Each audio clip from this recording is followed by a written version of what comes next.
కట్టి ఊళ్ళోకి వచ్చానమ్మా చాలారి పూలు పెట్టి జాతరులు తెచ్చానమ్మా తంగేడు పూలు పెట్టి రంగాణ దూకేనమ్మా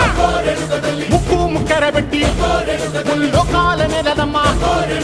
ముందార చూడంగా మున్నూరు కన్నులమ్మా ఎనకాల చూడంగా ఏనూరు కన్నులమ్మా సాధు సిద్ధులంతా సాగిల పడ్డరమ్మా మహారాజు రాజులంతా మొగారిల్లిరమ్మా కోరిక కోరంగా రంగులు పూసినాము ఆశలు తీరంగా ఏసాలు వేసినాము నీకన్నా పెద్ద దిక్కులో కాన ఎక్కడుంది నైవేద్యం ఎట్టంగా మా కాడ ఏమిటుంది మనలన్నీ అడగిచ్చి వరమీయవే తల్లి కన్నా బిడ్డలను కాపాడవే తల్లి